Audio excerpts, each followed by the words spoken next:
Yo, what up, guys? Mooky here, and I'm bringing you a new What If series. This is What If Izuku Had a Legion.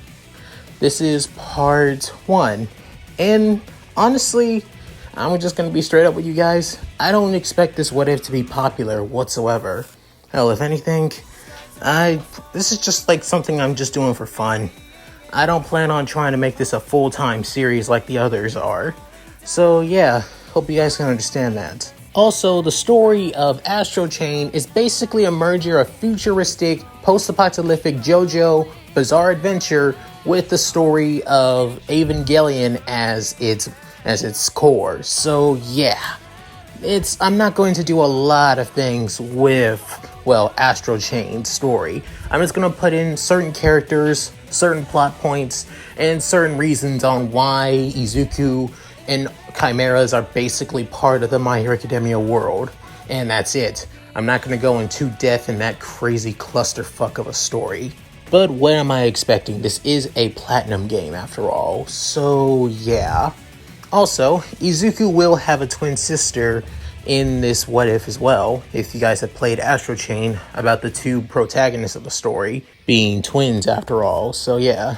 Also, let's get into this, shall we, guys?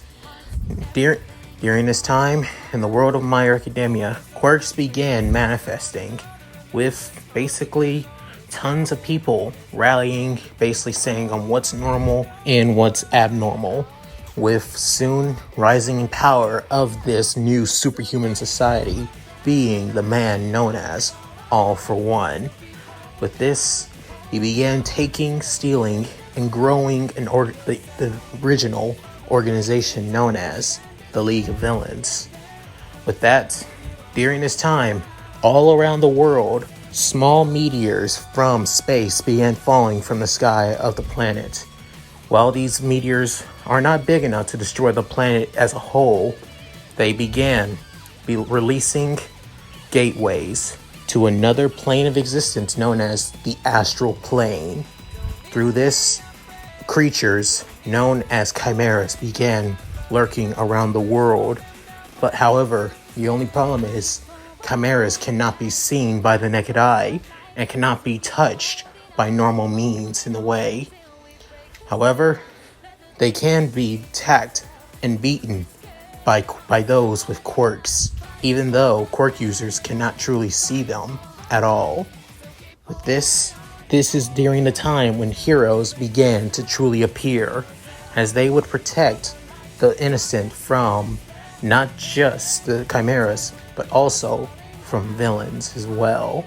As time goes by, with the threat by chimeras finally fading away from the public mind, a new virus begins to appear, known as redshift, where people began feeling agony and pain, and began suffering from that of a red aura, soon turning them into chimeras. With this, they soon created a cure for the redshift virus by using the advancements of quirks that evolve around healing the body. They were able to create a cure pretty fast, with now redshift being nothing but that of somewhat of a small time illness actually, and not really much to worry about anymore. With that fading from history as well, with Hero Society now truly flourishing and everybody wanting to be a hero. However, this was also during the time when the chimeras returned once again. During this time, many people even forgotten what chimeras looked like or even what they were, with many heroes not even sure what they are, with attacks growing even more and more, until one day, during a certain chimera attack, a Japanese police officer by the name of Maximilian Howard, soon trying to protect and save civilians from being attacked by chimeras, unaware of what's going on, until he sees a green-haired woman injured from the attack, is unable to move, as she carries in her hand two twins. As soon she's saying, "Don't worry about me. Just get my children out of here, please." As Max saying, "I will, but I have to get you out of here as well. All three of you are going to." Saying, "Please, just protect them. Promise me." As soon Max saying, "Damn it." As soon he grabs the two twins. With them, a giant chimera soon appears, with Max unable to even see it, but he can feel it in the air. Soon she screams, "Go!" As then Max runs as fast as he can, with then not even looking back, but regretting somewhat his decision. But after that, with hours going by and the attack finally ending, with soon Max holding on to the two green-haired newborns, with one of them continued crying, but not wailing, but the other one not even whining at all, but continues to smile. As soon Max couldn't help saying, "I'm sorry, you two. I'm sorry I couldn't save your mother." With then an officer going, "Maximilian, sir, we protected as many civilians as we can. Not only that, many of the heroes have also taken care of the certain attack. Was this a villain attack?" As soon Maximilian say, "Whatever would happen here, there's no way in hell no villain would ever do something like this. Hell, I don't even expect a terrorist could do something like this." But soon saying, "If you don't have a guess, sir, then I'm stumped as well. Just wondering, where the hell were the heroes at? Not only that, why didn't they save as many people as they could?" As soon saying, Why couldn't we save as many people?" Within, Max basically taking the children to a hospital, within deciding to take the twins as his own, to be his children. With the years going by, and Max basically raising the kids as his own, both Izuku and Akira Howard had somewhat of a happy childhood. However, Izuku was the exception, as he was born quirkless in this world.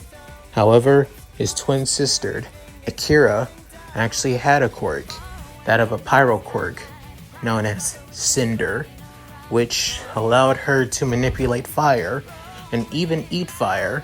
However, if she eats too much fire, she can basically overheat herself in the process. But even so, she still always looked after her younger brother using her quirk, always protected him from their childhood friend, Katsuki Bakugo, until one day, after helping Izuku defend himself from Bakugo and his lackeys. As they reached home, they soon heard their dad arguing with a couple of people inside. But soon, Max screaming out, "No, and I mean hell no!" As one of them saying, "Max, you're not looking at this from the bigger picture." "Oh yeah, I'm seeing this from the bigger picture. You basically want my kids as nothing but soldiers." With soon saying, "Not soldiers, protectors, guardians, heroes." With Max screaming, "They're just kids! They're 10 years old! At least let them have a childhood, for Christ's sake, before you ask this. Are you trying to make this the same way like with Keigo?" With one of the agents saying, Keigo's parents allowed him to come with us. And not only that, he's not a member of Neuron. He's part of the Hero Safety Commission, if I last checked." Saying, "Don't you?" With soon Izuku and Akira showing up, saying, "Dad?" With soon Max saying, "Kids, sorry about this." With one of them looking that of an old man with three men wearing suits behind him, as soon saying, "You must be Max's kids, Izuku and Akira. It's a pleasure to meet you two. My name is Yosef Calvert. I am your, father's commander at the police force." with Izuku saying, "So you're our dad's boss? Is our dad in trouble?" With soon Akira basically nudging Izuku with her elbow, saying, "Izuku, they're here. Didn't you hear what they said? They're here for us." Saying, "I know, it's just the way that dad was." Saying, "It's alright, Izuku."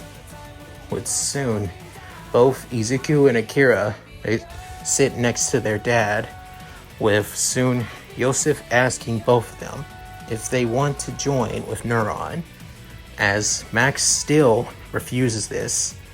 As soon he says, "If I last checked, didn't Izuku want to be a hero?" With Izuku open, basically has his eyes widening, saying, "What does this have to do with that?"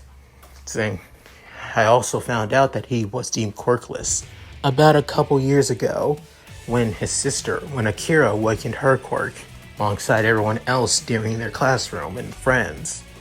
Izuku's the only one." Saying, "You're not, sir, you're not. At least allow me to give Izuku a fighting chance to become a hero." And in return, he joined Neuron. After this, Izuku didn't care about that. All he cared about was wanting to become a hero. See, that's what he's always dreamt of. I mean, sure, even if he couldn't, he would become a police officer like his dad. But it seems like this man, who seems to be his father's boss, could give him a chance to become a hero. With that, Izuku basically saying, "I'll do it."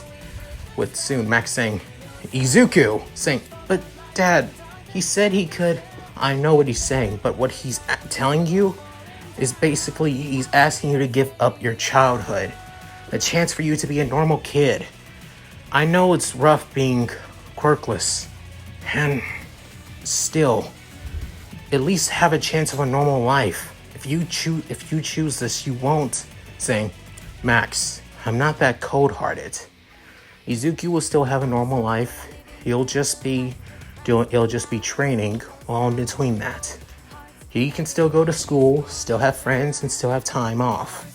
But all that is secondary to his main course, and that being a Legionnaire first." With Izuku questioning on what is a Legionnaire, with soon Yosef saying that he'll say all of this if he's willing to join, with soon Max basically considering it, saying, "Izuku, if you want to," saying, "I'll do it. I want to, Dad. And plus, he said that it wouldn't impede me going to school. So, I still..." But soon, Akira saying, "If Izuku's going, I want to go." But then Max saying, "Akira," saying, "Come on. If I'm there, at least I know I can look after Izuku. And plus, you'll be there too, right? So it's a win-win. Don't you think so?" But soon, Akira basically trying to give puppy dog eyes after looking at his daughter, and soon looking at Izuku with kind of a want in his eyes. He's saying, "God damn it. Fine, I'll let them go. But like I said, Commander, their school life and their private life remain unchanged. I don't want the Hero Safety Commission getting their hands on them. Is that understood?" With one of the men in the black suit, he wanted to say something until Yosef basically puts his hand up, stopping him, saying, "Understood, Max. Besides, you are my unit's captain. It only makes sense that I do what you ask. I can't lose one of my best, after all." But soon, Max saying, yeah. That, the next couple days, Izuku and Akira go to the police station, where they head to an underground facility, which is known as Neuron. As soon, both Izuku and Akira are given the rundown on what Neuron is, and also why does it exist. As Neuron is a special task force created by each country's Hero Safety Commission and country's public security forces, being the police force. as they merge together to defeat an enemy even greater than your typical villains in this year, as it being chimeras. As they soon get the rundown about chimeras, the astral plane, and also everything that the astral plane has been doing to the Earth.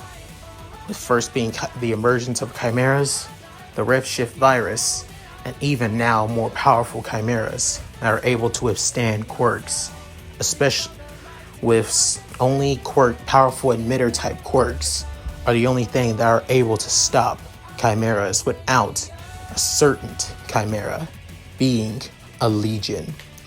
Legions are chimeras that can be controlled by legionnaires with a certain device known as the legatus. The legatus acts as the controller for the legions, with now being able to be used as weapons against the chimeras. Not only that, they can't be seen by normal people unless you're a legionnaire, as he tells them that they still can be felt by people and by normal people as well. It's just that they can't be seen even with people who have sense detecting quirks as well. Can't even see them. With Izuku getting somewhat, interested and hyped about this, as he didn't expect to be hearing about something like this that anybody can use. With soon Akira actually getting somewhat excited too, but not in the same way as Izuku though. Within, soon Izuku raised his hand saying, "So, what would we need to do to have our own legions?" After hearing this, Yosef couldn't help but smile, saying, "Right now, both of you are too young to have your own. Until then, you'll need to train your body, hone your senses as legionnaires. From this moment on, you are both trainees of Neuron. As officers of Neuron, you'll have a lot more authority and a lot more privileges than any hero or normal police officer. See this as the next step of being the protectors of the world." As soon, Izuku couldn't help but get hyped alongside Akira, with soon Max saying, "Why is this happening?" Within, Izuku and Akira are now starting to train in close quarters combat and how to defend themselves and all that by somebody that they know pretty well, being their father's friend and partner, Jin, as he always looked out for them as kids anyway, so it's not too weird for him to train the both of them, mostly because the two of them see Jin as like an older brother figure in a way. Soon after, Izuku and Akira are trained in marksmanship, being long-range combat, by another one of their dad's friends and also one of his partners too, Alicia, as she is always sweet on the two kids anyway, and always looking out for them. And which Izuku always has a hard time with long-range combat actually, when it comes to holding a gun, as he's not really good at it. As for Akira, she's basically, a prodigy at firearms actually, which Izuku is kind of down about not being good at that. With soon Alicia actually comforting Izuku, saying that it takes practice, even saying that she wasn't that good at it too. With that, Izuku's a lot more motivated and a lot more confident than he was before, as he wants to continue giving it his all. With that, soon Izuku and Akira began learning more about hero laws and also regulations and many other things too, especially also about the history of chimeras and the astral plane, which Izuku has always wanted to be curious about. Why does the astral plane exist? Why did a small fragment of meteors cause the astral plane to appear on Earth? And what is it actually? As he kept on looking into this, he soon talked as a certain woman saying, "Interested in that? I've been interested in for quite a bit myself, young Howard." As Izuku gets terrified and kind of It kind of screams for a little bit, actually even freaking out the woman that actually was actually trying to talk to him, with Izuku saying, "Oh, sorry," with saying, "It's okay, you don't need to worry." As it being a woman with, well, blonde hair and a ponytail in a lab coat. And she soon talks to Izuku, saying, "We have no idea what the astral plane truly is. Is it a plane of existence that only wish to hurt and cause humanity pain with chimeras? Or possibly, is it like a system trying to read and understand the world? Originally, it created chimeras, then redshift, and now chimeras are stronger. Do you believe that this is a coincidence, Howard?" As Izuku saying, I have no idea, but they're hurting people, and anyone that hurts people deserves to be taken down, right? That's saying, pretty simple way to seeing it, Izuku. Possibly is it a cop thing, or it's a hero thing. You always have to protect people, always have to save lives to do so. You can't, if you don't, who knows how many people would suffer. Saying, guess it makes sense. After all, you are trying to become a hero, right? Yeah, I mean, I was also inspired by Dad too, so I want to be just like him, but as a hero, but a hero version of him. That's saying, that's sweet. And she gives off a smile to the young green-haired boy, saying, can I ask for your name, miss? Saying, oh, sorry, it's Jenna, Dr. Jenna Anderson. Saying, it's nice to meet you, Dr. Anderson. Is saying, please, just call me Jenna. And who knows, your legion should be ready soon at any time. Izuku saying, thank you, ma'am. After saying this, he bows in front of her, and as she walks off while waving goodbye to Izuku. As years go by, Izuku is now 13 years old and is a lot more skilled than he was before, as he has he's a lot more skilled in close quarters combat than he is long range combat, actually. Even better than Akira now than before. Not only that, he's also a lot more skilled to handle the equipment as well, which he's always impressed on how advanced the equipment is in Neuron. That it's not on the same level as some of the equipment that you would see that you would see normal police officers have, or at least your support agencies as well. Some of the agencies would focus more on quirks than anything. As he thinks this and says this out loud, one of the research developers for the equipment basically saying, it's thanks to the commander after all. He's the one that gave out the designs for all this stuff. If it wasn't for him, I don't think Neuron would exist. With Izuku saying, really? Huh. As he continues getting curious on how one man is able to have this much power and influence after all. With even asking, Jenna, as Izuku asked this, she was also pretty curious as well when she first started off as his apprentice, with her just saying that it's possibly due to a lot of people having quite a bit of trust in him and to his genius. And if Izuku saying, if you say so, with her basically placing a hand on the green-haired boy's face, with him actually blushing, saying, it's just have faith, Izuku. You just have to believe after all. With Izuku saying, yeah, I guess so. With soon Izuku smiling. Then, as for Izuku's personal life, during school, he still gets somewhat picked on by Bakugo and everyone else, but he's a lot more calm, cool, and collective. Not only that, he's even able to stand up to Bakugo.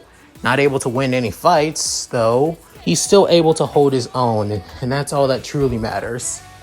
With soon Akira always coming in to help out, but she realized that Izuku is strong enough to handle himself. That's all she could ask for her brother.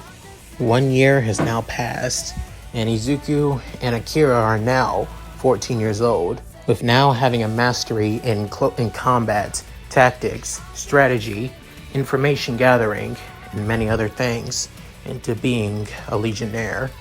With now, they have been given their own Leganis, with they having their own legions. With Izuku having the Sword Legion, and Akira having the Arrow Legion.